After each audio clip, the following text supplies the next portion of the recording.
Et je vous propose tout de suite de commencer par un petit tour de présentation. Donc, je vais vous présenter les intervenants qu'il y a autour dans ce cercle virtuel.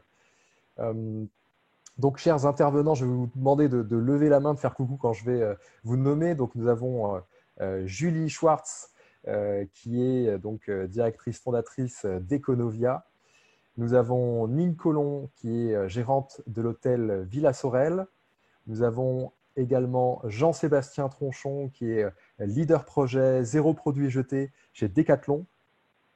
Donc, tous les trois sont membres de la communauté des leaders éclairés. Ce sont des décideurs d'entreprise, membres de la communauté. Et puis, nous avons également trois membres du cercle fondateur des leaders éclairés. Romain Cristofini, ici présent, Gilles Vialard, également membre fondateur des leaders éclairés, et moi-même, Vincent Meillier. Voilà pour ce petit panel qu'on va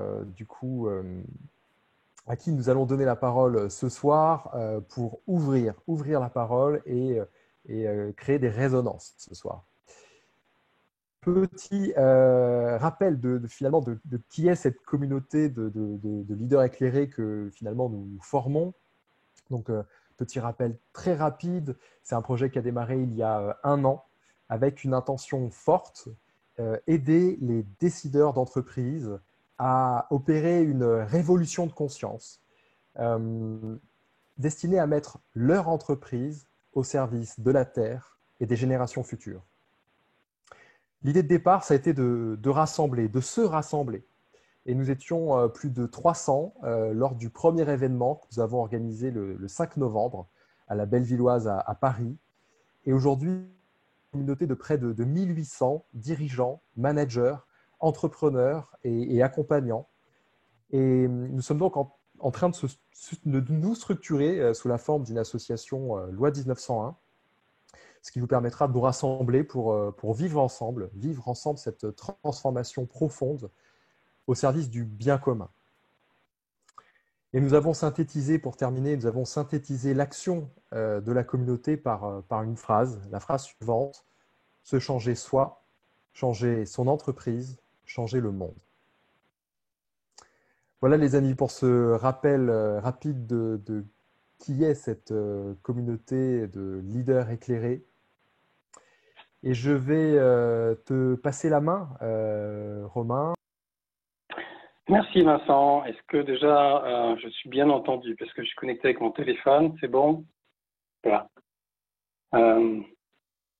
Merci d'avoir introduit, merci d'avoir parlé de ce cercle-là virtuel que l'on crée. On est un petit peu surpris nous-mêmes en fait en ayant publié un seul post et en ayant envoyé un seul email de se retrouver aujourd'hui plusieurs centaines.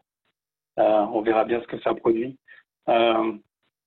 Pour ceux qui ne me connaissent pas, je suis l'initiateur de la communauté et ma mission depuis 5 ans, ça consiste à accompagner les décideurs de l'entreprise dans ce qu'on pourrait appeler une évolution de conscience, une révolution même intérieure pour certains.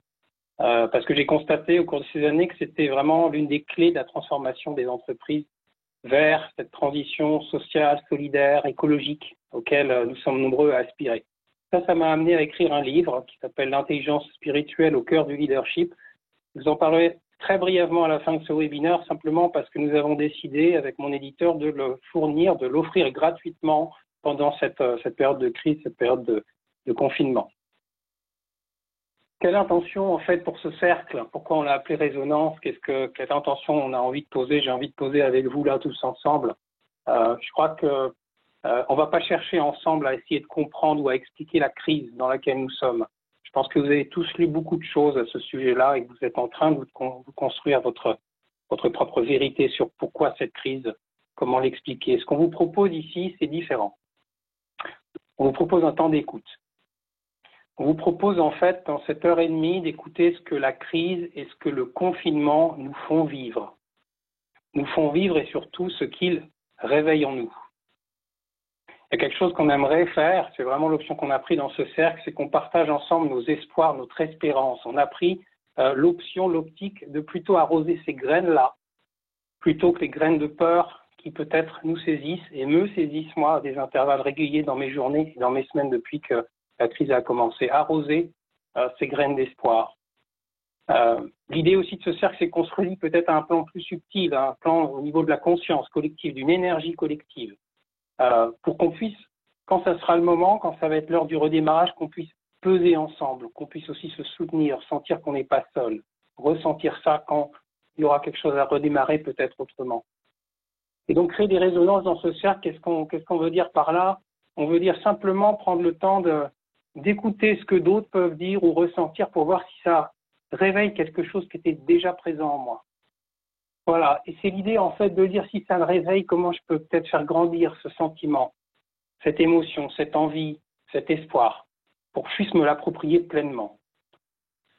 Alors on va le faire avec peut-être un côté un petit peu frustrant pour certains d'entre vous, parce que on a pris l'option aussi de ne pas afficher toutes les caméras, parce que je pense qu'on s'en sortirait pas vu le nombre.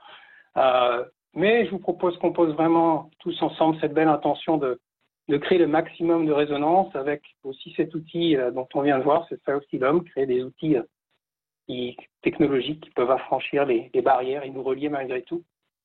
Donc j'aurais envie simplement de vous proposer de fermer les yeux si vous en avez l'élan. Voilà, de prendre juste un petit temps de reconnexion à l'intérieur de vous-même. Et puis tout simplement, imaginez que vous rejoignez dans ce cercle, un très grand cercle qui nous unit malgré la distance, qu'on soit en France, en Belgique, en Suisse, peut-être ailleurs. Voilà, prenez simplement le temps de prendre votre place, de visualiser ce grand cercle. Vous pouvez peut-être y mettre un feu au milieu, peut-être projeter dans le ciel des étoiles. Voilà, et prendre le temps de vous installer confortablement pour prendre pleinement votre place. Et ce cercle, on le crée ensemble, on est 200, 250, avec cette intention qu'on partage de vivre ce qu'il y a à vivre pleinement, créer des résonances. Et puis faire peut-être comme l'ont fait nos ancêtres depuis tant de décennies et de générations, c'est essayer de se poser quelques instants pour penser le monde. Ou plus exactement, penser, écrivez-le comme vous voulez, les mots du monde.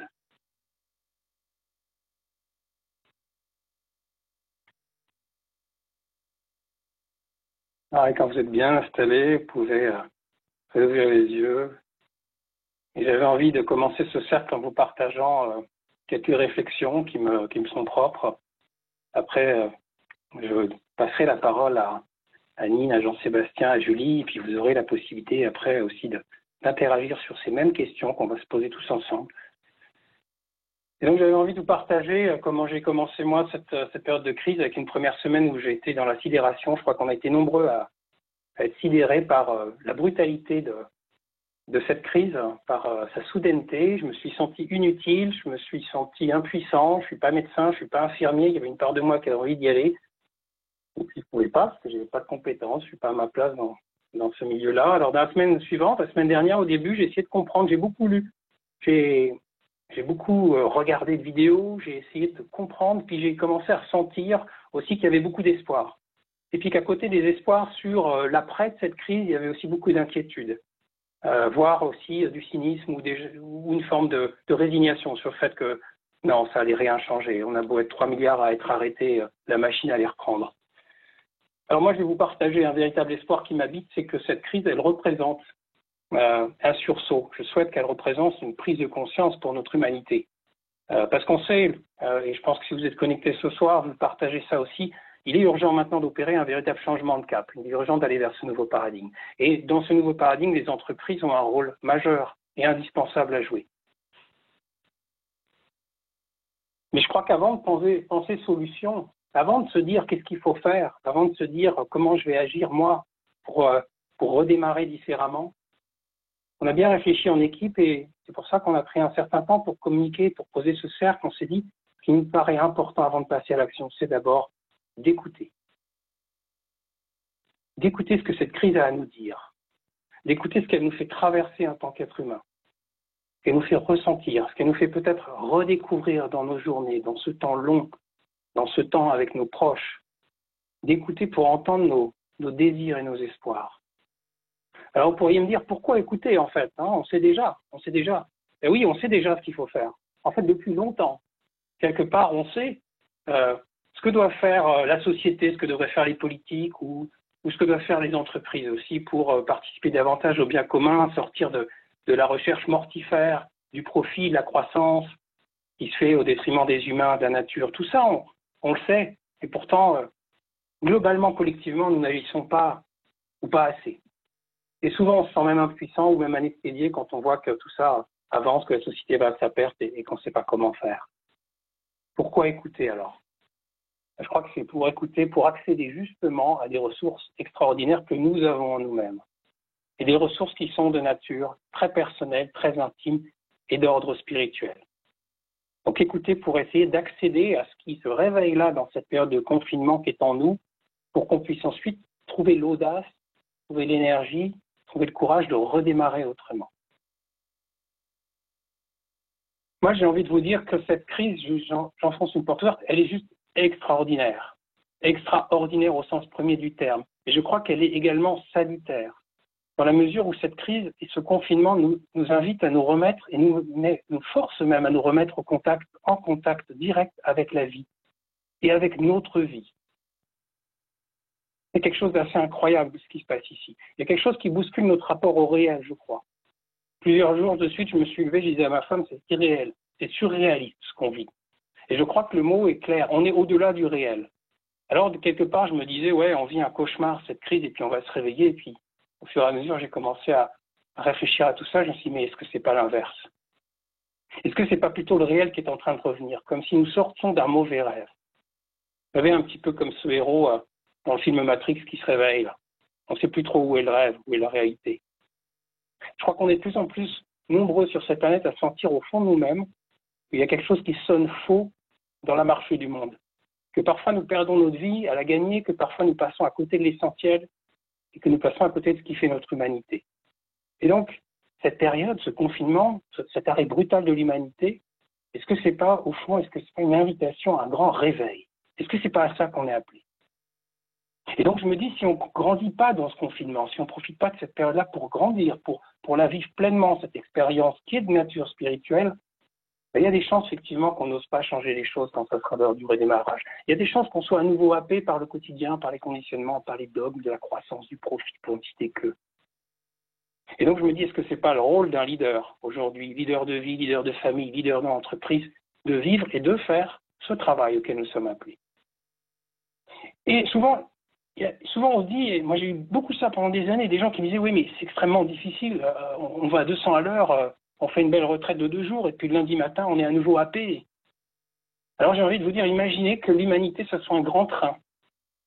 Et que ce train, ça fait des décennies qu'il est lancé à 300 ou 400 km/h. Alors c'est vrai que ce train, quand il est lancé comme ça, et que nous tous, humanité, on est dedans, ben, on se dit, il n'y a pas moyen de s'en échapper. Il va tellement vite ce train qu'on ne voit même pas le paysage. On ne sait même pas d'ailleurs où le train va. Notre progrès, on ne sait même plus où il va. Alors on se dit, bah ouais, je ne peux pas sauter. Sauf que le train, maintenant, il est à 50, il est même 40, il est même peut-être à 30. Et donc à 30, on peut sauter du train. Et d'ailleurs, quelque part, le confinement, il nous a invités à sauter du train malgré nous. Je crois que notre cœur aspire à beaucoup de changements. Je crois aussi qu'il faut regarder, je vais vous partager ce qui m'habite aussi en termes de forme de schizophrénie. En ce moment, il y a une part de moi qui aimerait que ça redémarre normalement, hein, qu'on sorte de ce cauchemar et que la vie reprenne et puis que je puisse aller librement, aller où j'ai envie, me balader. Il y a aussi une part de moi qui espère. J'ai eu beaucoup de chefs d'entreprise, de managers ces dernières semaines et j'ai entendu bien ces deux choses-là. J'ai envie que ça redémarre parce que mon Dieu, l'activité et en même temps, et si ça pouvait changer, si je pouvais redémarrer différemment. Donc la question, elle serait la suivante. C'est vraiment l'idée de ce cercle, c'est comment est-ce qu'on peut ensemble ancrer pendant cette période de confinement ce désir de changement? Comment est-ce qu'on peut pleinement écouter en nous nos espoirs, nos désirs? Comment on laisse de la place à ça, voir comment on le fait grandir? Et je crois que cette crise, elle est assez incroyable parce que effectivement, elle nous remet de façon brutale en contact avec, vous savez, ce qu'on appelle la vraie vie quand on est avec les copains, quand on parle, il y a le boulot puis il y a la vraie vie. Ben là, on est en plein dans la vraie vie. On est en plein dans un temps retrouvé, dans un temps beaucoup plus lent. Et donc, et si on y allait ensemble, si on se reconnectait pleinement dans la vraie vie? Parce qu'à côté de ça, il y a la mort. Et j'ai une pensée, évidemment, hein, si ne pas penser à tous les gens qui se battent en ce moment, notamment dans les hôpitaux, dans les EHPAD, n'aurait pas de sens. Donc j'ai une pensée pour toutes les personnes qui sont touchées aujourd'hui par la maladie. Et cette maladie, elle nous rappelle encore plus par contraste à être vivant, parce que nous sommes confrontés directement là, au vivant. Vous savez, le vivant qu'on lit dans les beaux discours, il faudrait se rapprocher du vivant. Ben là, c'est notre vivant à nous. Hein. Donc on est en prise directe là. C'est très concret. Donc la question, c'est qu'est-ce qu'on va en faire? Il y a une autre chose qui m'est apparue. C'est que le principe de réalité a changé de camp aujourd'hui. Et donc ça ouvre une opportunité pour changer les choses qui est incroyable. Parce qu'avant cette crise, avec cette crise, c'est-à-dire en seulement quelques semaines, maintenant nous savons que l'humanité peut chavirer en quelques semaines avec un simple virus. Nous savons que ce que les collapsologues prédisent depuis un certain nombre d'années sans adhérer à leur thèse, eh bien on en a quand même un avant-goût là. C'est-à-dire qu'on a un avant-goût du fait que notre modèle libéral mondialisé, il est extrêmement peu résilient. On sait aussi que l'économie est en train de dérailler, que malheureusement ça risque de durer un moment. On sait aussi, pour entrer dans les choses plus positives, que nos politiques, quand ils veulent, ils peuvent débloquer des centaines de milliards du jour au lendemain. Là où ils ont mis des années et des années à se décider pour débloquer quelques milliards pour des sujets plus moyen long terme, anecdotiques comme le climat ou la biodiversité. On sait aussi, c'est une bonne nouvelle, que la vie humaine, elle vaut davantage que l'économie, que la croissance, que les profits. Parce qu'on est capable d'arrêter notre société pour sauver des milliers de seniors, majoritairement des seniors. On sait aussi que massivement, en quelques semaines, on peut réduire notre impact carbone à l'échelle planétaire. C'est assez incroyable. Mais je vais vous dire la chose la plus importante que l'on sait. On sait par-dessus tout que quand on saute du train, on est toujours vivant. Je crois que la vie en ce moment et la nature, elle se montre de façon extrêmement forte à nous. On voit les eaux de Venise qui redeviennent poissonneuses. La nature nous dit, mais vous voyez, c'est comme si elle nous disait, allez, je suis prêt à passer l'éponge sur toutes les conneries, regarde ce que je suis capable. On demande que ça, la vie ne demande qu'à rejaillir. Donc ce principe de réalité-là, les cyniques, tous les gens qui pensent que le paradigme, le nouveau paradigme, le changement de paradigme n'est pas possible, la réalité est en train de dire si c'est possible. Elle ouvre une fenêtre qui est absolument incroyable. Nous ne sommes pas prisonniers de système, nous ne sommes pas non plus impuissants. Alors maintenant, par rapport à ça, ma conviction que je vous partage, c'est que si on veut saisir cette opportunité, il va falloir engager davantage que la tête. Il va falloir engager notre cœur, mais il va falloir engager également notre tripes, notre être, notre âme. Mettez les mots qui vous conviennent pour qu'il n'y ait pas de retour en arrière, parce qu'il y a tellement de gens qui ont peur d'un retour en arrière. Je crois que ce confinement, c'est juste une retraite incroyable qui nous est offerte à l'échelle de l'humanité, une retraite massive. Et je crois que vraiment notre responsabilité, c'est d'entendre que ça vient bouger en nous. Parce que uniquement la tête, ça ne marchera pas. Souvent, le mental comprend, le cœur est touché, mais ça ne suffit pas non plus. On a des conditionnements, des décennies de conditionnements dans lesquels on doit se libérer. On a des choses à lâcher dans cette période de confinement. Donc on a une opportunité incroyable qui est de mobiliser cette intelligence spirituelle qui est en nous. On a cette liberté de se dire qu'est-ce qu'au fond j'ai vraiment envie de vivre, qu'est-ce que j'ai envie de vivre dans ma vie, qu'est-ce que j'ai envie de vivre avec les miens, qu'est-ce que j'ai envie d'apporter à cette société-là, pour qu'elle aille mieux, pour qu'elle soit plus juste, plus équitable et qu'on respecte la Terre. Donc je crois que vraiment, pour conclure notre responsabilité dans les semaines à venir, pour nous qui ne sommes pas directement au front, je vais parler pour moi aussi, évidemment, on n'est pas face à la mort, on n'est pas en train de soigner, on est plutôt des gens qui bossons, je pense majoritairement entre vous ici en télétravail. Je crois que notre responsabilité, c'est de vivre pleinement et d'entendre pleinement ce qui se passe pour nous. Je crois que c'est vraiment de continuer à faire ce travail-là pour progressivement se libérer de nos peurs, pour se préparer au redémarrage, pour se dire qu'effectivement, les choses sont possibles et que le jour où le redémarrage va arriver, chacun d'entre vous, vous aurez l'envie de dépasser une peur, l'envie de poser une parole, l'envie de poser bien sûr des actes de façon forte, des actes qui vont vraiment changer. Parce que cette période de confinement, elle nous permet de toucher ce que j'appelle peut-être le non négociable en nous. Voilà, je finirai là-dessus. C'est vraiment ça, je crois, aujourd'hui, cette idée de saisir une opportunité spirituelle à laquelle nous sommes appelés, nous préparer trouver en nous le désir, l'énergie, l'audace, pour que le redémarrage ne soit pas un retour en arrière, nous soutenir. Pas encore réfléchir peut-être en termes d'action, continuer à écouter. Il y a 1% des gens sur cette planète qui, grâce à son avidité, a réussi à capter la moitié, plus de la moitié de la richesse de l'humanité. Et vous savez qu'en sociologie, on dit qu'il faut 10% pour faire basculer une société. Alors moi, j'ai envie de faire le pari que c'est clairement à notre portée, avec des valeurs d'humanité, de bienveillance, de compassion, de générosité, de cœur, c'est vraiment à notre portée de rassembler 10% d'humanité, 10% de la société pour faire la bascule. Alors on rentre dans une époque qui est l'époque de tous les possibles. Nos intentions, nos paroles, et surtout, je crois, nos actes vont énormément compter dans les mois à venir. Et là, je crois que j'ai dit ce que j'avais à vous dire, surtout ce que j'avais sur le cœur, parce que le cœur palpite là. On va commencer le partage, on va continuer plutôt le partage avec Jean-Sébastien, avec Nine, avec Julie, et après vous proposer à tous vraiment de répondre à la même question. On va se poser 2 questions ensemble. Et donc, on va leur laisser la parole d'abord pour qu'ils continuent à alimenter un petit peu la résonance avec leur propre vécu, leur propre ressenti. Et puis ensuite, on aura cette période d'interaction avec l'outil. Et donc, la première question, Jean-Sébastien, si tu es OK pour ouvrir, la question, c'est qu'est-ce que cette crise, qu'est-ce que ce confinement te font vivre, toi? Qu'est-ce que ça te révèle? Qu'est-ce que ça te dit? Merci Romain. Merci pour ta galanterie de me faire commencer. J'apprécie. Bonjour à tous. C'est effectivement assez impressionnant de parler à autant de gens reliés par le cœur et pas par la vue et d'autres sens. Donc, c'est plutôt une première pour moi et c'est chouette. Moi, je travaille chez Decathlon et à côté, je suis entrepreneur aussi. Et dans ce second métier, je raconte des histoires, j'écris des spectacles. Et donc, je vais vous en proposer une pour essayer de vous expliquer ce que moi, cette crise me fait vivre personnellement, en utilisant une métaphore. Romain a parlé du train, du TGV. Moi, j'adore cette métaphore de la roue de hamster, où on peut chacun prendre le temps de s'imaginer que notre quotidien, et surtout il y a quelques semaines, c'était d'être individuellement dans ces roues de hamster à courir, à courir, à courir.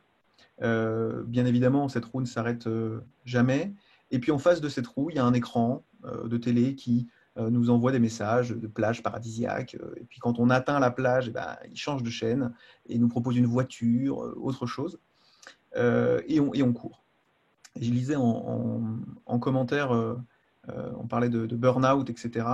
Moi, j'ai eu la sensation, en tout cas il y a quelques jours, en me reconnectant à l'humanité, à ce qui se passait en dehors de ma maison, et ben, qu'on vivait un burn-out un peu planétaire, puisque cette métaphore de la roue, et notamment de la roue qui s'arrête, et ben, c'est quelque chose que justement les gens qui ont traversé un burn-out, c'est une image qui leur parle. Pourquoi ça leur parle et pourquoi moi ça m'a parlé pendant ces jours et je l'ai vécu intensément, c'est que quand la roue s'arrête net, quand c'est pas vous qui décidez, mais contre la force des choses, que ce soit un burn-out ou une crise là, et qu'on vous dit stop, il y a d'abord ce que Romain disait tout à l'heure, cette projection dans la roue, projetée par la vitesse du corps, et donc un choc. Et puis ensuite, si on a la curiosité de descendre de cette roue, eh bien, s'apercevoir d'un truc incroyable, c'est qu'on vit. Et donc, ça n'est pas parce qu'on court dans la roue qu'on est vivant, mais on est vivant parce qu'on est vivant. Et ça paraît vraiment simple, ça paraît vraiment désuet comme constatation, mais ça nous renvoie du coup à notre propre intérieur et à des questions très existentielles, pardon. Et j'ai pu observer autour de moi et deux grands types d'amis, de proches, de gens avec qui je converse. Certains, après le choc, se sont assis dans la roue, et sont toujours assis d'ailleurs. Et encore une fois, je parle bien sûr pas des soignants, pas de ceux qui nous permettent de manger, pas de ceux qui nous permettent de transporter la nourriture pour manger, ceux qui ramassent nos poubelles, etc. Ils ne vivent pas la même crise que nous. Mais un certain nombre de personnes confinées se sont retrouvées et se sont assis, plutôt en mode pause, en restant dans leur roue et en se disant « ça va redémarrer ». Ça va redémarrer, je regarde un peu la télé, je regarde Netflix, Pornhub est gratuit, et je reste dans ma roue. Et moi, j'ai décidé de faire autre chose, parce que peut-être que c'est un chemin que j'avais commencé à emprunter avant cette crise, par chance. Et je suis sorti de cette roue, et je me suis aperçu donc, qu'il y avait d'autres roues qui continuaient à tourner, et puis d'autres qui s'étaient arrêtées, donc on s'est fait coucou avec des gens, hein. Et puis j'ai commencé à regarder ma roue de l'extérieur, en disant, bah tiens, ma roue, qui, vous l'avez compris, représente ma vie, en quoi elle est jolie, en quoi je peux avoir de la gratitude pour elle, ou alors me dire, ouh là là, il y a toute cette pan de la roue qui est cassée là. En fait, là, j'ai bien capté que ça n'allait pas. Et est-ce que du coup, c'est pas l'opportunité, puisque cette roue est arrêtée, et bah, de la reconstruire, de la réparer peut-être par endroit. Et je pense que c'est un élément, en tout cas pour moi, essentiel, c'est de pouvoir sortir de cette roue. Parce que y a autre chose qui me fait peur. Romain parlait de peur, de crainte. Et je suis pas du tout, j'ai pas du tout fini avec ces peurs et je pense que ça va pas s'arrêter. C'est justement que ça reprenne comme avant. Euh, et, et, euh,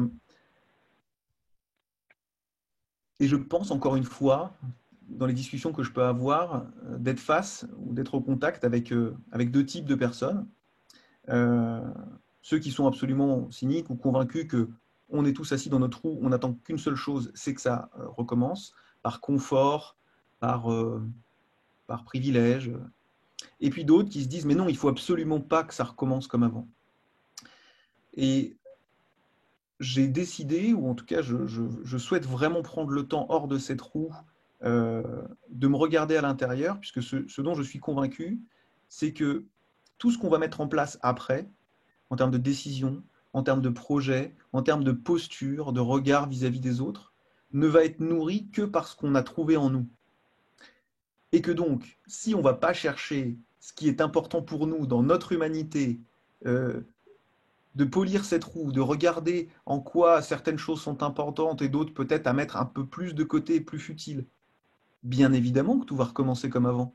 Bien évidemment. Si on attend sagement dans notre roue, en attendant que ça redémarre, là, mon espoir peut s'effondrer. Et je suis comme Romain. Aujourd'hui, j'ai des discussions incroyables avec des amis, avec des collaborateurs, avec d'autres entreprises. On est des millions et des millions sur tous les continents. Je ne parle pas beaucoup de langues, j'en parle deux, mais elles sont très utiles, en tout cas pour parler avec pas mal de peuples. Et je pense qu'on est vraiment, vraiment des millions à vouloir que ça change.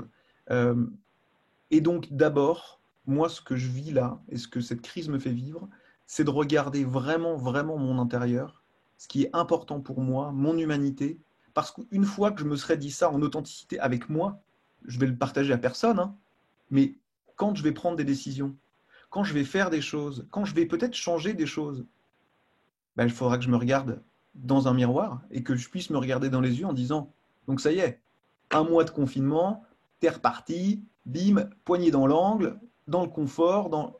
Mais t'as oublié ou quoi, tout ce que tu t'étais dit, tout ce que tu avais regardé, la roue que tu avais réparée, c'était pas pour la faire mieux tourner plus vite. Non, non, c'était pour peut-être choisir d'être dans la roue ou hors de la roue, peut-être pour aider quelqu'un d'autre à faire tourner sa roue, ou peut-être aider quelqu'un d'autre à en descendre, peut-être à proposer d'autres images dans la télé que celles qu'on nous impose ou qu'on nous donne. Merci Jean-Sébastien. Je prends le rôle de gardien du temps pour que chacun puisse s'exprimer, mais grand merci pour ton témoignage. Du coup, j'ai bien envie de passer la parole à Julie, si c'est OK pour toi. Bonjour à tous. Merci Jean-Sébastien. Je suis hyper touchée de lire tous vos messages et de voir qu'on est 350 à être reliés de façon virtuelle. Donc, vraiment gratitude. Moi, je vais vous partager une expérience. Voilà, je sors à peine du Covid-19. En fait, j'ai été infectée il y a lundi dernier. J'ai vécu une expérience assez extrême face à la maladie, face à la peur, face à l'angoisse. J'ai été séparée de mes enfants pendant 14 jours avec la peur de ne pas les revoir.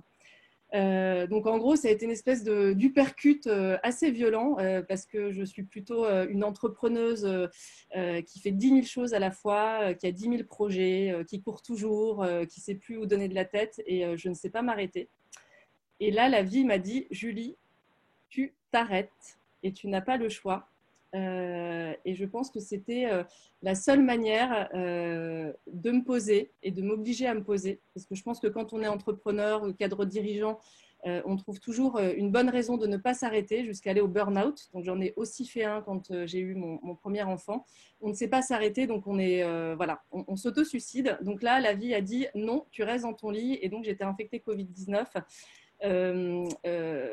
Je vais pas utiliser une image, je vais vraiment vous partager quelque chose d'assez troublant et d'intime. J'ai vraiment eu peur. C'est pas la première fois que je passe à côté de la mort. Ça, quand j'avais 17 ans, j'ai une tumeur osseuse, j'ai été greffée, donc voilà, j'ai failli partir et la vie m'a donné une deuxième chance. Et je sais, quand je me suis retrouvée dans l'ambulance, je me suis dit à 17 ans, eh ben, on me donne enfin, j'ai de la vie en plus, en fait, c'est une deuxième chance, c'est du bonus. En fait, et à partir du moment où j'ai compris que la vie c'était du bonus et que c'était cadeau, eh ben, j'ai pris la vie complètement différemment. Et ça m'a permis du coup de faire des choix avec plaisir, avec légèreté, avec optimisme. Et là, cette nouvelle expérience du Covid-19, honnêtement, j'ai des concurrents sérieux dans mon métier. Le Covid-19, c'était le concurrent ultime en 10 ans d'entrepreneuriat. Je me suis pas mal battue contre lui parce qu'il m'a pris tout. Il m'a pris mon énergie vitale, il m'a pris ma santé, il m'a pris mes muscles, il m'a pris mon souffle. Et en fait, la leçon que je retiens de ça, c'est comme si on m'avait dit à moi, mais je pense que c'est une leçon collective, de dire, écoute, maintenant, on a fait les cons, maintenant tu montes dans ta chambre, tu réfléchis, on te confine, et quand tu auras bien réfléchi, tu redescendras et tu demanderas pardon et tu feras différemment.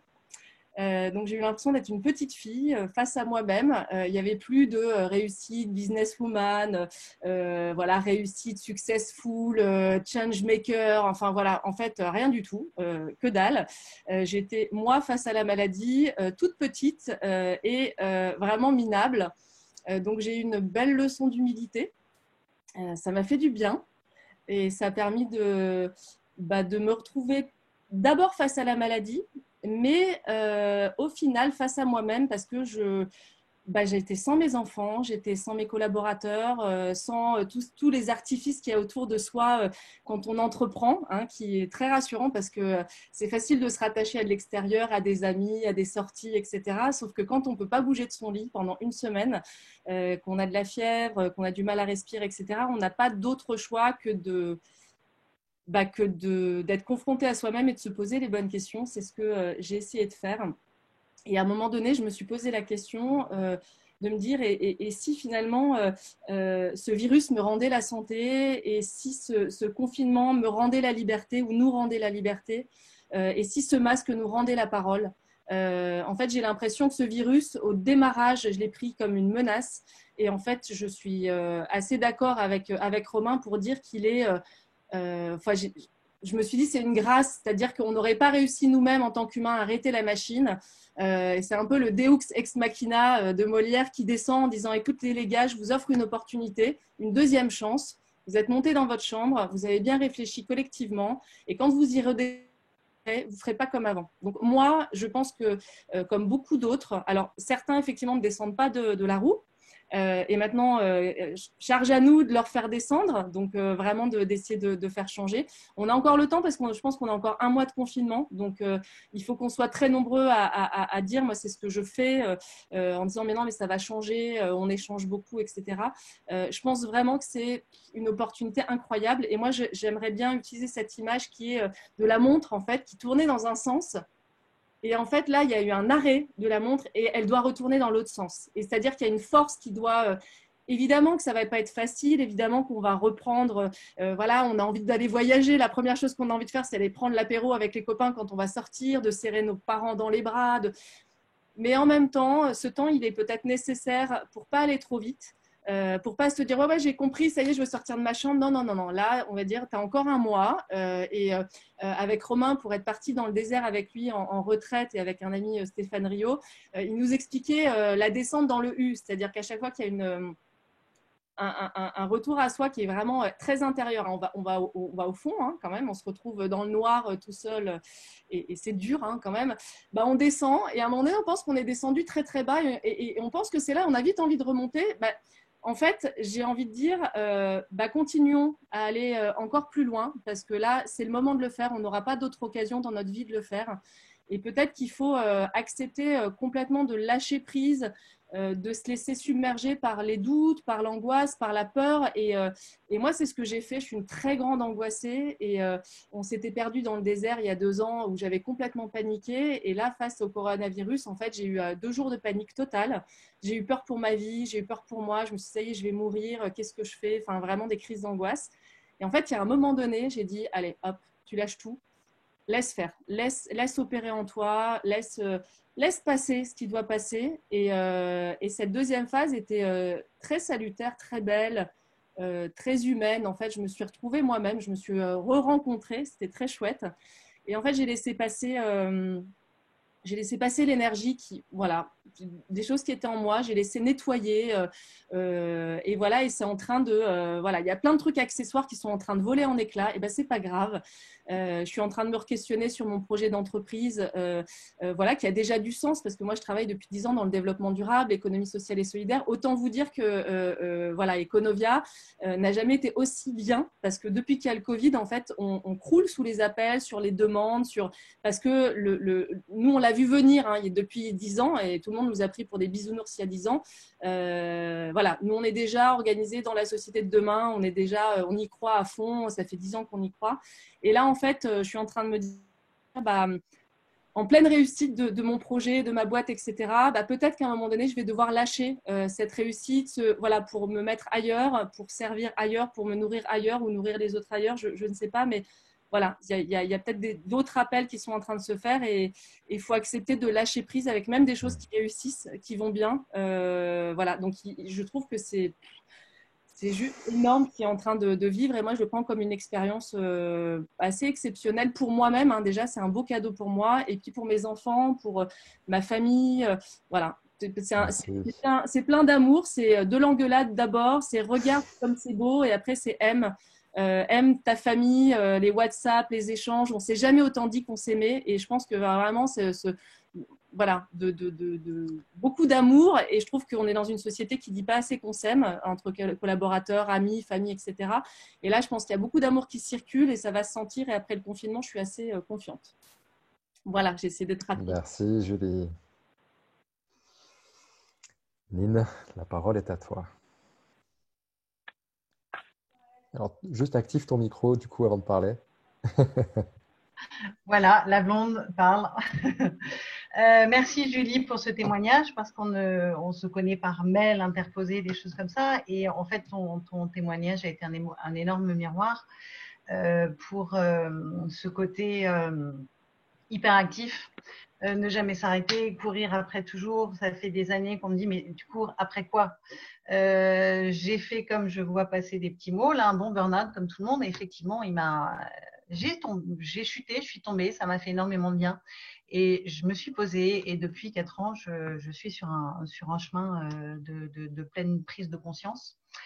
Et ce que cette crise me dit là précisément en ce moment, en fait, il y a déjà une révélation, mais dans mes cellules, c'est géographique. C'est-à-dire qu'on est séparé de la Terre au vide sidéral, où il n'y a plus de vie, que de 600 km. 600 km, c'est même pas la moitié de la France. Donc, on vit dans un équilibre magique de 600 km et on n'a pas de deuxième chance pour le remettre en place. Donc, c'est maintenant ou jamais où on se décide à sauver cet équilibre, ce miracle de la Terre. Et je pense qu'à travers ce virus, et je remarque au passage qu'il ne touche que les humains, qui sont en fait l'ennemi de la Terre, parce que les autres vivants, les animaux et la végétation, on le voit en ce moment, hein, vont parfaitement bien. Et donc, je pense qu'elle nous fait, nous rappeler qu'elle en a un petit peu marre de notre outrecuidance et de notre manque de respect profond vis-à-vis d'elle, et que maintenant, on doit prendre soin d'elle et non plus la dominer. Donc ça, c'est vraiment quelque chose que j'ai pris de plein fouet, physiquement, géographiquement. J'ai visualisé cette planète, quoi, cette Terre, et ce tout petit, comme on le voit quand on est dans les films, dans des planètes autres, ce tout petit filet blanc autour de cette planète, c'est avec ça qu'on vit. Donc, on a juste l'urgence et le devoir de sauver cela. Au niveau personnel, j'ai eu plusieurs vécus, notamment un en particulier qui est un apprentissage nouveau. On parlait d'hyperactivité. Moi, mon hyperactivité venait et là je parle de façon intime, d'une blessure de solitude depuis ma plus tendre enfance. Et en fait, je fuyais. J'ai passé beaucoup de temps de ma vie à fuir cette solitude. Et en fait, je me suis fait un gros coup de flip le premier jour du confinement. J'ai appelé une amie proche. Je dis, mais comment je vais faire? Elle m'a dit, bah, tu vas faire.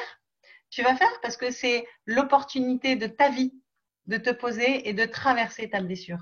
Alors, vas-y, lâche. Et effectivement, bah, j'ai appris à lâcher, j'ai dormi énormément, des après-midi entières. J'ai pas ouvert mon ordinateur pendant des journées entières. Et en fait, bah, je me suis guérie. Donc, je peux remercier le Corona parce qu'il m'a permis de me guérir de ma blessure de solitude. Donc, merci Corona. Et aussi donc de mettre autre chose, de remplir autre chose, cette solitude choisie maintenant et non pas subie, par une envie encore plus profonde de mettre toute l'énergie que j'ai pas pu mettre à disposition d'une famille que je n'ai pas créée, que je n'ai pas pu créer, au profit de plus grand que moi, de plus grand que mon petit confort, de plus grand que ma profession d'hôtelière, etc. Donc voilà, l'autre chose qui a vraiment vibré, c'est cette résolution de m'impliquer davantage dans un collectif fort avec un mouvement concret, vraiment concret et constructif pour changer les choses et pas les changer avec un coup de baguette magique, mais les changer localement avec des petits gestes, des grands gestes, comme on peut. En tous les cas, chacun à son niveau. Et puis, ce qui a été profond là, ces dernières 48 heures, c'est qu'en fait, on a pris la décision avec mon associé et mon ami très proche de réouvrir l'hôtel pour héberger les soignants qui en auraient besoin, puisque notre hôtel est assez proche d'une clinique et un hôpital à Boulogne-Billancourt. Et en fait, sur le papier, l'idée était bien évidente. Bien sûr, on va réouvrir l'hôtel. Et puis après, il y a eu les confrontations. Ouais, mais si j'ouvre l'hôtel, je vais dépenser et puis je vais pas gagner parce que c'est bénévole. Alors déjà que ça va pas très bien parce qu'il y a plus d'argent pour l'hôtel, comment on va faire? Bon. Deuxième question, c'est ouais, mais comment je fais moi pour remotiver mon équipe à revenir? Un, travailler alors qu'ils sont au chômage partiel, et deux, travailler à proximité de personnes contaminantes. Donc ça, j'ai toujours pas répondu à la question, je trouverai plus tard. Et puis, une certaine gêne, oui, puisque j'ai découvert le plaisir d'être seule. Du coup, j'avais mis une routine très agréable. Petit déjeuner, balade chien, yoga, méditation, lecture, tout ça. Ah oui, mais là, si on me réouvre l'hôtel, il faut que j'aille retravailler. Et donc, tout ça m'a vraiment perturbée. Puis, évidemment, il y a une peur fondamentale, reptilienne, c'est me mettre en danger. Ouais, donc je vais à l'hôtel, ok, et je vais être à proximité de ces soignants qui sont eux-mêmes en première ligne de contamination. Et je fais quoi si je suis contaminée? J'aurais fait ça pourquoi? Pour qui? Pour des inconnus? Non, pas pour des inconnus, pour essayer de sauver un minimum ce que je peux sauver à mon niveau.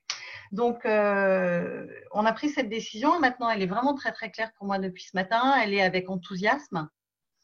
avec challenge, et j'ai compris, je le savais déjà, mais j'ai compris encore plus que pour passer des paroles aux actes, besoin de courage. Et du courage, on en a besoin encore plus, et c'est plus facile de le trouver quand on est à plusieurs. Donc les grandes et les petites décisions se prennent à plusieurs, et donc ça m'amène à deux phrases pour terminer. La première, c'est pour se booster, en fait, tu auras la vie que tu mérites quand tu lâcheras celle que tu mènes. Et ensuite, celle qu'on connaît tous, c'est seul, on va vite, mais à plusieurs, on va beaucoup plus loin.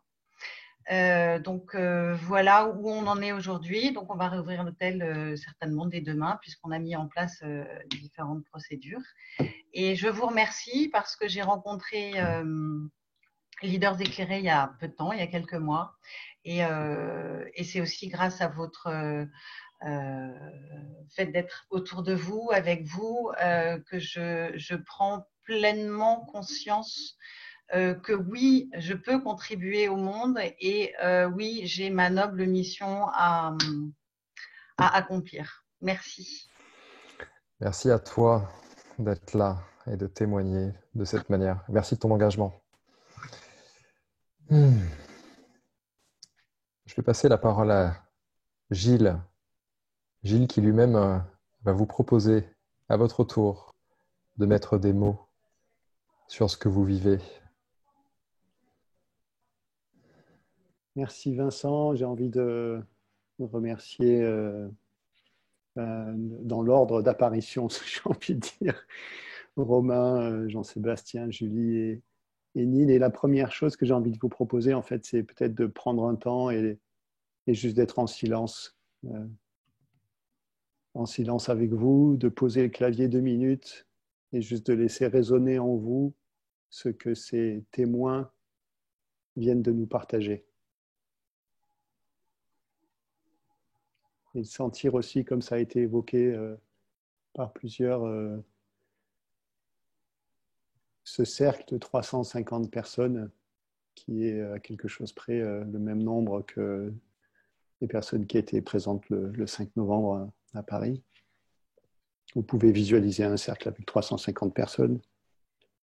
J'aimais beaucoup l'image aussi de, effectivement, on ne se voit pas, et c'est vraiment la possibilité de sentir la connexion différemment de ces 350 personnes qui viennent des 4 coins de la France, de la Belgique, de la Suisse, de Madrid, ou je ne sais plus où, d'Espagne. En tout cas, j'ai vu un élément passer aussi.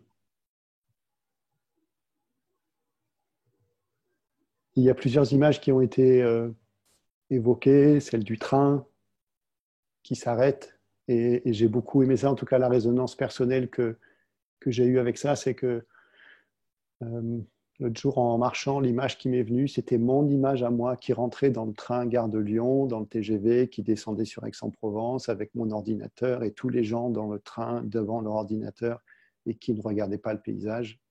Et j'ai fait la même chose comme l'ensemble de ces centaines de personnes qui étaient dans ce train-là, et je me suis dit, mais c'est quoi ce monde?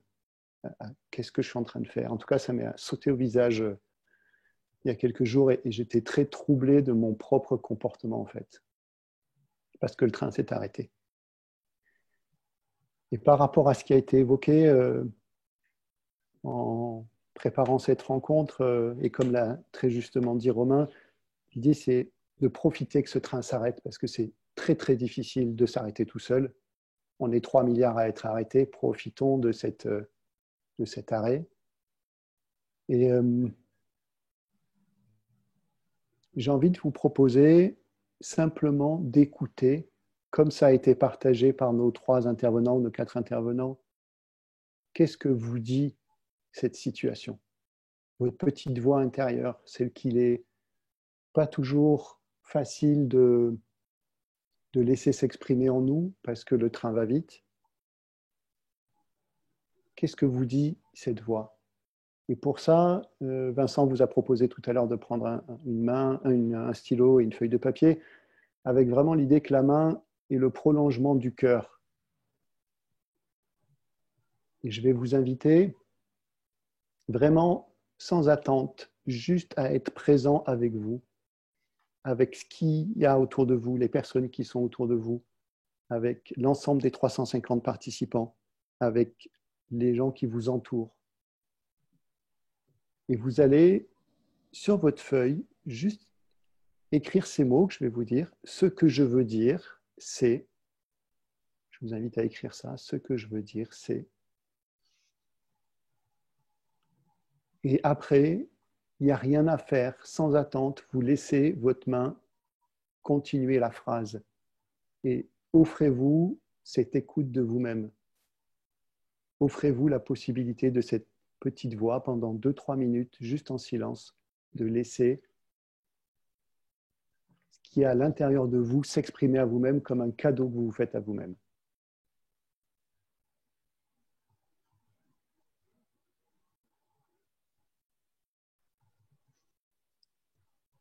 Laissez-vous surprendre.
Aucune attente sur la forme, aucune attente sur le fond.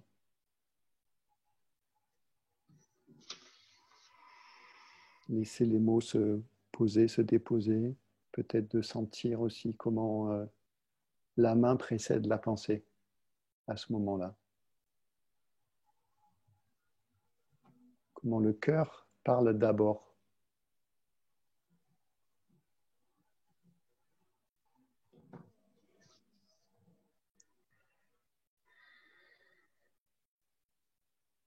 J'ai envie de prendre soin du temps et en même temps de la qualité du lien et de la présence.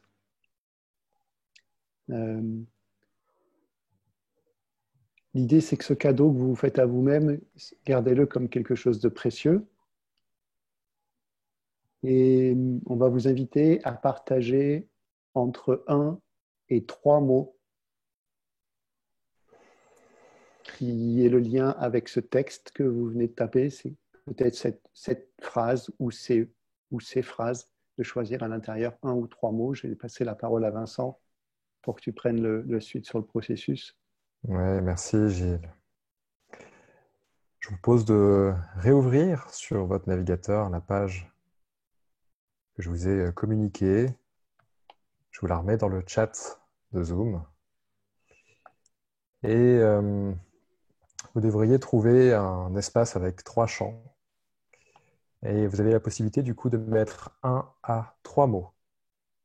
Les mots qui finalement incarnent ce qui a émergé au prolongement de votre main.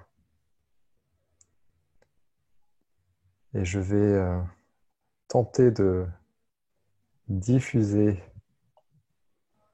ce qui se passe à l'écran, qui est assez hallucinant.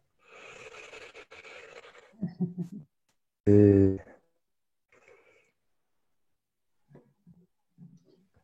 alors, ce qui est génial, c'est que il y a une infinité de réponses et au milieu de tout ça, il y a amour.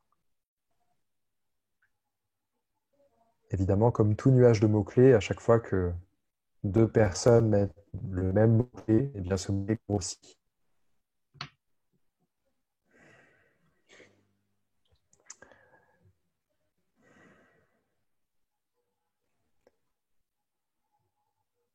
Alors, tout n'est pas lisible.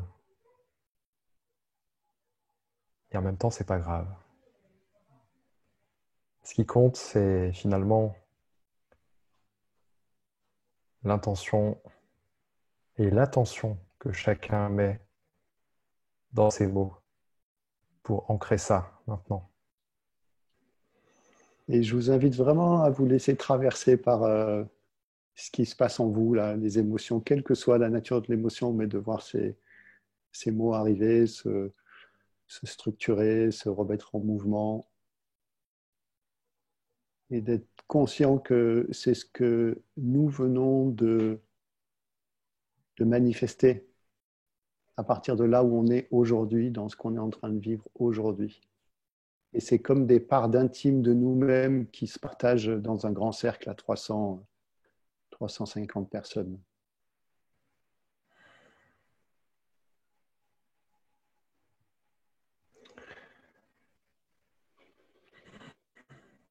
Merci les amis.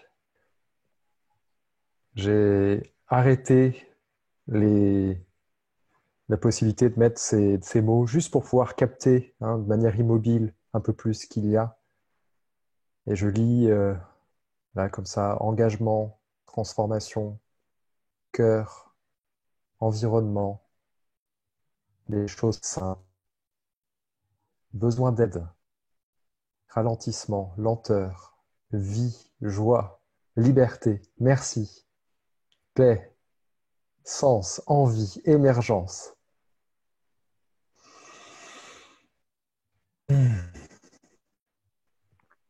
Merci.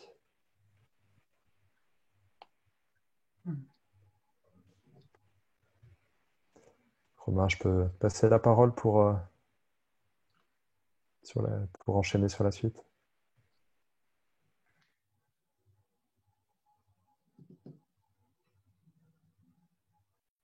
Je te donne la parole. Merci, Vincent. Oh, juste envie de reprendre mon souffle avec vous là, avec ces mots là et tout ce que ça génère. Et merci pour vos contributions. Merci d'oser écrire ça. Voilà, sans attente, sans rien. Il y a une deuxième tour de piste, même si le temps est passé plus vite évidemment que ce qu'on pensait, mais on a envie de le faire quand même avec Julie, Nine et Jean-Sébastien.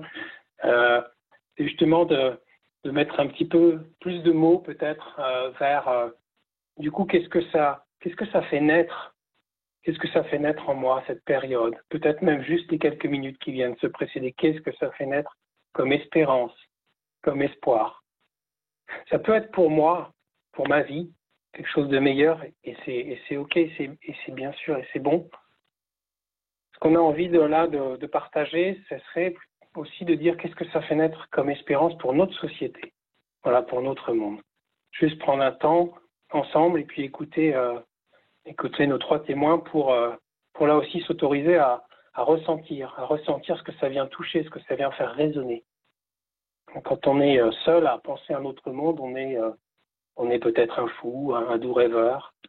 Quand on est des centaines à penser à un autre monde, on est déjà en train de le bâtir. Et d'abord, il faut peut-être écouter ce que notre cœur dit, ces élans-là. Notre changement de monde, il ne passera pas par la tête, il va venir du cœur, il va venir par des élans. Voilà, donc si Jean-Sébastien, tu es OK, je t'invite à répondre à cette question et puis après l'ensemble du cercle, vous pourrez à votre tour répondre à cette question. Quelle espérance, quel espoir cette crise fait-elle naître en moi pour notre société? Et je t'invite à une parole du coup plus courte, Jean-Sébastien, Julie et Nine, pareil, 2 minutes en compact de ce que ça fait naître pour toi. Yes. Vincent, n'hésite pas à faire des grands signes. Je ne vois pas tes messages. Moi, c'est de l'espoir. Je vous lis ce que j'ai mis. Ce que je veux dire, c'est que le meilleur reste à venir. Parce que pour moi, le meilleur reste toujours à venir. C'est mon moteur. Je crée de la joie. J'ai besoin de ça. Ça me connecte à la vie. Et du coup, je ressens de l'espoir. Je reprends ma petite métaphore de roue de hamster en disant que moi, j'ai ressenti être Et on l'est parfois un hamster mécanique avec une clé dans le dos qu'on remonte comme ça, puis quand on lâche la clé, hop, il avance comme ça automatiquement et on en a besoin parce que c'est parfois confortable, parce que c'est beaucoup d'énergie que de se réveiller tous les matins en réinventant sa vie. Mais là, par rapport à l'automatique qui prend en tout cas qui avait pris les commandes sur beaucoup de parts de ma vie, et ben là, je dois faire réintervenir de la créativité. Je dois solliciter d'autres modes qui ne sont pas automatiques, mais plutôt adaptatifs. En qu'est-ce que je vais faire, etc. Et j'y trouve énormément de joie. Et j'ai l'impression que ça résonne dans autour de moi. Et je crois que c'est ça qui me fait vraiment vibrer. Parce qu'en plus, cette joie, elle est bien plus contagieuse que n'importe quel virus. Et qu'elle est extrêmement, pour moi, salvatrice pour l'humanité. Et je voudrais juste, une fois qu'on a pris conscience de ce changement de mode de fonctionnement, ne plus être dans l'automatique, mais bien re-questionner le sens, le pourquoi je fais les choses, et donc y mettre toute notre créativité, parce que là, en l'occurrence, on n'a pas le choix, on est arrêté. Qu'est-ce qui fait, ou en tout cas, moi, quel indicateur je me mets pour me dire, tiens, est-ce que là, j'ai touché du doigt quelque chose qui fait sens? Est-ce que là, la décision que je vais prendre ou que je suis en train de prendre, ça fonctionne? C'est quoi l'indicateur? C'est quoi le retour de la vie sur ce truc-là? Eh ben, moi, c'est la joie. Est-ce que j'ai de la joie à le faire? Et ben, si c'est le cas, en plus, je vais le communiquer. Et j'ai eu l'immense chance d'avoir une petite Céleste qui est née en plein confinement. Et c'était dur parce qu'on s'est dit « Oh là là, quelle horreur, mon Dieu! Oh là là, c'est vraiment nul d'avoir un enfant dans ces conditions. » C'était un des souvenirs les plus incroyables de ma vie. C'est pas une blague, c'est pas le gars est pas perché. Non, non, vraiment. Parce que toute chose égale par ailleurs, quand on vit un moment de bonheur dans un contexte aussi difficile, je peux vous dire qu'il est explosant de joie. Et ça, c'est très communicatif. Donc, beaucoup d'espoir, émettez de la joie, marrez-vous, il faut rire, c'est important. Et je terminerai par cette petite citation que j'adore, puisque j'ai vu que le mot central était amour. C'est une citation de l'amiral Lajousse qui dit que l'humour est un mélange subtil d'humilité et d'amour. Merci. Merci. Tu incarnes vraiment la joie communicative, Jean-Sébastien. Merci. La parole est à Julie. En même temps, Nine, tu as ton micro ouvert si tu veux la prendre. Welcome. J'avais pas vu que mon micro était ouvert. Voilà. Donc, re-Joker blonde à nouveau. Pour moi, l'espoir, l'espérance, c'est vraiment une phrase qu'on porte haut et fort à l'hôtel et qui me revient tout le temps. Elle fait partie de mon moteur. C'est remettre l'humain au cœur du quotidien. C'est-à-dire qu'effectivement, je te rejoins, Jean-Sébastien, quelles que soient les décisions qu'on doit prendre, en quoi ma décision va être bonne pour l'humain? C'est-à-dire l'humain que j'ai en face de moi, c'est un client, un fournisseur, quelqu'un de l'équipe, pour moi. Et qu'est-ce qui va être bon pour le lien entre ces deux humains, principalement? Pourquoi c'est bon pour plusieurs personnes? C'est vraiment remettre cet humain-là. L'espérance, c'est que cet humain-là aussi aille toucher ce lien humain, aille toucher nos politiques et nos grands chefs d'entreprise, qu'ils se relient vraiment à leur cœur et qu'ils aient l'audace de l'assumer. Parce que je pense que beaucoup d'entre eux sont touchés dans leur cœur par tout ce qui se passe, mais j'ai peur qu'ils soient encore un petit peu enfermés dans leur carcan de représentation publique, d'hommes forts, courageux, là, comme les bons guerriers. Oui, soyez des guerriers, mais des guerriers de l'amour, messieurs, s'il vous plaît. Et mesdames aussi, parce que les guerrières, elles sont mieux quand elles sont en déesse que quand elles sont en Amazone.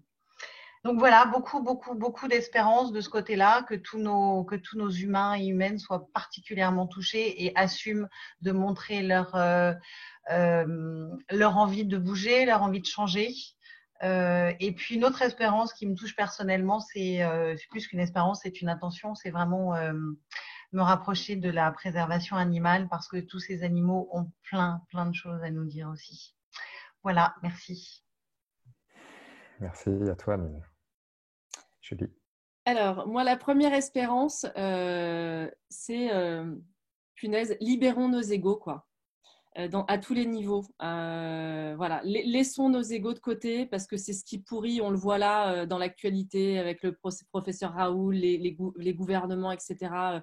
Lâchons nos égos, vraiment. Voilà. Si on arrive à faire ça honnêtement, on aura gagné déjà une grande partie de la bataille. Et puis, moi, je vais être moins. Je suis pas dans l'espérance, en fait, je suis dans la volonté. Je pense qu'à ce stade-là, il ne faut plus être dans l'espérance que ça change, l'espoir. Non, non, non, on va changer, en fait. C'est pas négociable. C'est-à-dire qu'il n'y a pas de négociation possible là, avec le changement de paradigme. Et qu'en gros, on n'a pas le choix, ne nous donnons pas le choix de dire on va espérer que ça change. Voilà, on n'est pas des spectateurs, on est vraiment des acteurs et que c'est un peu l'idée du colibri alors que tout le monde l'utilise, mais si chacun fait sa part, si nous-mêmes on est en capacité de changer les choses à notre échelle, mais on a une force de frappe qui est juste redoutable. Romain, juste pour le chiffre, hein, je crois que c'est pas 10%, c'est 3,5%. Si 3,5% de la population change de cap, tout le reste de la population suit. Et je pense que nous, aujourd'hui, les 333 qui sommes aujourd'hui, on fait partie de ces 3 sans prétention, c'est 3,5%. Et moi, j'ai envie de dire, on est des bâtisseurs, en fait. On n'est pas dans l'espoir, on doit bâtir, c'est maintenant que ça se joue. Donc, on est en train de mettre, vous voyez, un peu dans la maison, un peu la cité, une nouvelle cité. Alors, moi, j'ai la chance d'être vice-présidente de la Cité du développement durable. Donc, on est vraiment dans la société de la cité, enfin, voilà, dans une société du bien, dans une société de l'humain, dans de la réinvention. Et je pense qu'on est des bâtisseurs et punaise, qu'est-ce qu'on a du pain sur la planche. Donc moi, je suis déjà dans le concret de me dire, je ne veux plus être dans le rêve, dans l'espoir, dans l'utopie. Non, non, non, non, c'est maintenant. Moi, je le vois tous les jours, ça fait 10 ans. Les solutions, elles existent. Donc, je ne veux pas que ça fasse comme avec Charlie, où en fait, tout le monde va avoir un regain parce qu'il y a beaucoup d'émotionnel, etc. Je pense qu'il faut construire. Il faut s'outiller, il faut être ultra performant et du coup, le cercle de leaders éclairé a tout son sens, c'est-à-dire que les entreprises doivent aujourd'hui avoir la capacité de construire des outils et de faire ce réveil dont on a parlé au début, ça doit être du réveil durable. Il ne s'agit pas de faire un sursaut, on se réveille et on se rendort en fait. Voilà. Et l'enjeu, il va être là. Il n'est pas le réveil, la prise de conscience, elle est là. On a tous envie de manger bio, on a tous envie de faire du circuit court. La prise de conscience, elle est là. Maintenant, c'est comment on fait en sorte que cette prise de conscience, elle s'incarne dans les actes, elle aille infuser dans nos gouvernements, dans nos politiques, dans nos collectivités, dans nos entreprises, dans nos foyers, et comment on fait en sorte qu'elle soit durable et comment ce changement qui est difficile, hein, faire du zéro déchet, faire du compost, voilà, changer les comportements, plus utiliser de plastique, etc. Punaise, c'est vraiment difficile. Hein. On a un peu un poil dans la main en se disant, bah non, finalement, on va prendre le plastique, c'est pas grave. Voilà, donc il y a une exigence qu'on doit avoir en se promettant, peut-être aujourd'hui, avec des petites piqûres de rappel, en se disant, tu te souviens ce qu'on a connu là quand on était dans la chambre et qu'on était punis? Bon, on n'a pas envie que ça revienne. Donc maintenant, à nous de faire, il faut qu'on soit exigeant et qu'on devienne adulte par rapport à notre responsabilité, par rapport à la planète, par rapport à l'humain, par rapport à l'autre et par rapport à soi-même. Voilà, je suis hyper dure avec moi-même et j'aurai cette exigence de l'excellence environnementale, humaine, voilà, de plus faire de concessions. Je ne voudrais plus faire de concessions et j'espère qu'on n'en fera plus. Voilà, voilà le mot un peu du... c'est un peu de la colère, mais c'est de la bonne colère parce que je veux pas qu'on soit dans un monde de bisounours. J'ai vraiment envie de changer. Ça fait des années qu'on est plein à vouloir changer. Là, on a une opportunité. On ne doit pas se louper. On n'aura pas de deuxième chance. Donc voilà, basculer, rejoignez le cercle et basculer de l'autre côté. C'est mieux de l'autre côté que l'ancienne société qui est en train de mourir et d'exploser. Merci, Julie. Merci pour cette colère, cette énergie de colère au service de la création et non pas au service de la destruction. Merci, Julie. Dans le choix du mot espérance qu'a utilisé Romain, on a choisi ce mot en conscience et on fait une petite distinction entre l'espoir et l'espérance. Et j'ai vu qu'il y avait quelqu'un qui avait écrit ça dans le chat là. Pour nous, et on s'inspire des travaux notamment de Joanna Macy, mais l'espérance, c'est l'espoir en mouvement. Donc, ce n'est pas être assis sur sa chaise et rêver, c'est pousser ça vers l'action. Et comme tout à l'heure, on a envie de nous, j'ai envie de dire, j'ai pas envie de dire de vous, mais de nous écouter. J'ai envie de vous proposer juste de prendre là 15-20 secondes de silence par rapport à ce qui vient d'être dit. Posez les chats de 2 secondes aussi et juste laisser résonner ce que vous avez entendu en vous.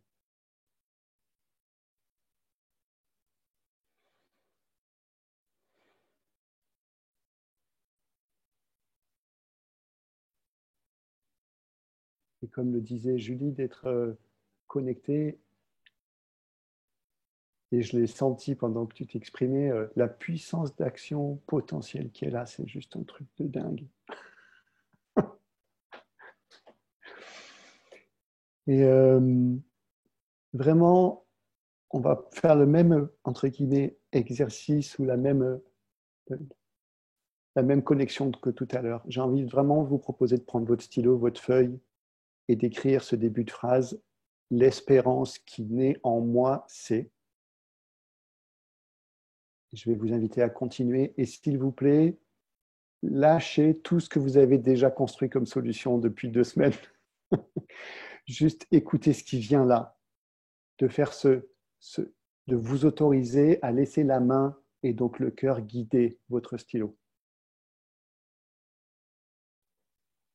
L'espérance qui naît en moi, c'est, si vous avez besoin de prendre 10 secondes avec vous, c'est OK, et laissez glisser votre stylo.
Et j'ai envie de vous poser une question pour laquelle il n'y a pas besoin de réponse. Ce sera votre réponse.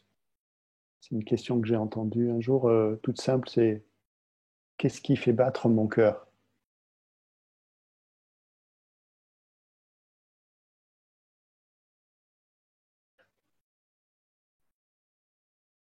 Vincent, tu ouvres l'interface. On va vous proposer, comme tout à l'heure, d'écrire entre 1 et 3 mots issus de... Alors, pardon Gilles, je me permets juste de récupérer parce que du coup, non, là, on va vous proposer vraiment un espace de partage similaire au test que vous avez fait où vous avez mis votre ville. Et bien là, vous avez la possibilité vraiment d'écrire ce qui vous vient. Étant donné le temps qui nous reste, je vous propose de commencer à y mettre les mots qui vous sont venus, ou peut-être une synthèse de ces mots. Et ensuite, on va arrêter la diffusion pour conclure tous ensemble. Mais l'espace restera disponible. Donc, vous pourrez continuer à y mettre du coup vos mots, même si j'arrête la diffusion sur le webinaire. Ok, super.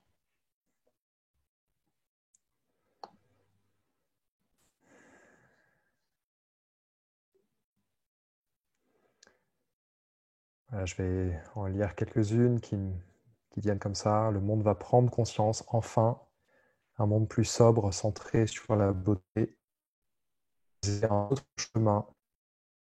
Aimer. Vivre dans la joie, la passion et le plaisir. Écoute, diversité, authenticité.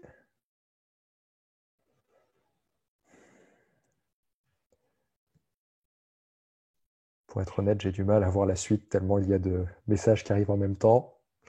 L'outil a du mal à suivre. Se relier intérieurement pour trouver la voie. Parler vrai. Profondeur, intériorité, contact, action. Être en paix. Les amis, il y a déjà plus de 100 contributions, donc je serais complètement incapable de les lire toutes. Mais vous devriez, vous, depuis votre interface, avoir la possibilité de lire ces messages, je crois, à vérifier. En tout cas, comme je vous le rappelle, l'intention aussi de cet espace, c'est de mettre de l'attention sur les mots que vous êtes vous-même en train de poser à cet endroit-là, pour ancrer ça maintenant.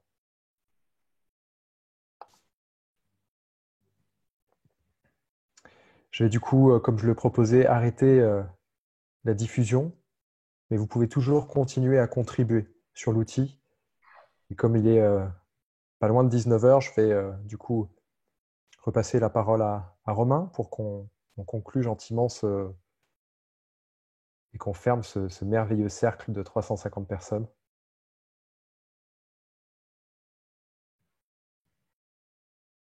Merci, Vincent.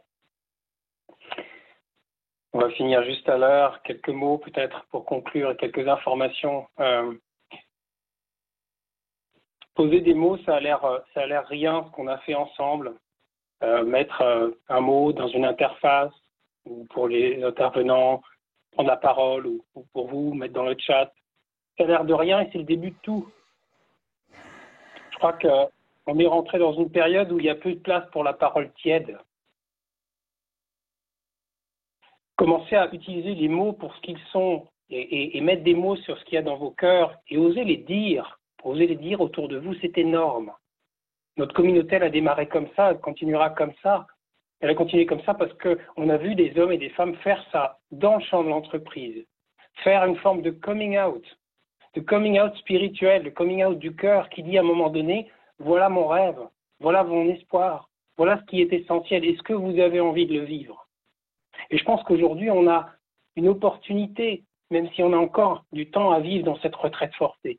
Mais ne doutez pas un instant que les consciences, quand vous allez revenir au travail, quand vous allez redémarrer votre activité, quand elle va reprendre une forme de normalité, les consciences auront bougé. Et toutes les paroles, les mots que vous allez poser à ce moment-là, ça va être le début. Ça peut être le début de quelque chose de radicalement différent parce que tout le monde, finalement, au fond, attend que l'on prenne cette parole-là, cette parole que vous avez prise dans le chat, qu'on a pris, cet espace de résonance qu'on s'est offert ensemble. J'y crois énormément. Je crois que, voilà, j'ai envie de vous inviter vraiment, comme le disait Gilles, à ancrer ces mots que vous avez mis, qui ne sont pas sortis juste comme ça d'un chapeau ou de quelque chose que vous aviez déjà en tête depuis longtemps. Faisons confiance à ce qui vient du cœur et osons le partager. On rentre dans une période où la parole, si chaque leader, chaque homme et femme de l'entreprise aujourd'hui ose prendre sa voix, ose porter sa voix VOX, là, tout est possible. Et jamais, je crois, depuis des années, jamais ça a été ouvert comme ça. Je pense que c'est là, aujourd'hui. Si on parle de leadership, on a très peu parlé de leadership pour des leaders éclairés ce soir, mais je crois que ce leadership-là, il commence par là. Quelques informations pour conclure. Déjà, inscrivez-vous pour ceux qui découvrent la communauté. Tout est gratuit. Pour l'instant, tout est ouvert. Voilà, venez grossir les rangs. Venez continuer à raisonner avec nous. Donc, allez sur le site. Je crois que Vincent a préparé une page pour que vous puissiez vous inscrire si vous n'êtes pas inscrit. On va continuer à agir pendant cette période. Si ce cercle de résonance a du sens, et je pense visiblement à vous lire qu'il en a, on va probablement le reproduire, en faire un autre, deux autres peut-être. On est en train aussi de réfléchir avec d'autres réseaux, parce que j'ai vu passer des écritures dans ce sens-là. Comment maintenant on peut s'unir pour peser? Vous entendez peut-être dans le son de ma voix qu'il y a aussi une belle volonté d'action, hein, une belle volonté d'y aller et de peser, à partir du bon endroit, à partir du cœur. Et clairement, donc, on est en train de réfléchir et avec nos moyens, qui sont les moyens d'une association, donc des moyens bénévoles, on est en train de réfléchir à quelque chose qui pourrait être un grand programme, une grande action qui réunirait le maximum de réseaux d'acteurs du changement, de réseaux d'entrepreneurs, de réseaux de managers. Il y en a déjà certains qui ont dit oui. Donc voilà, on va essayer de fédérer ça pour que tout ça, ça pèse, pour que tout ça, ça soit entendu. Rien de pire, selon moi, que si finalement toutes ces résonances que l'on vit ensemble, que l'on vit dans nos foyers, elles ne deviennent pas, ne sont pas proclamées haut et fort. Donc voilà, on réfléchit à ça. Toutes les énergies sont bonnes. On va faire avec ce que la vie va amener, avec les moyens, avec les bonnes volontés. Et puis une dernière petite chose, je vous en parlais tout à l'heure. Surveiller aussi nos communications, puisque nous allons rendre disponible. J'ai vraiment été content d'obtenir cet accord de Hachette, mon éditeur, pour que mon livre soit offert gratuitement en téléchargement en format e-book. Donc c'est aussi vraiment une occasion de continuer ce chemin. Vous pourrez le télécharger, donc regardez un petit peu les communications qui passeront. Il y a déjà plein de pionniers qui témoignaient de ça, hein. Et le livre date de 2019, donc il est très récent.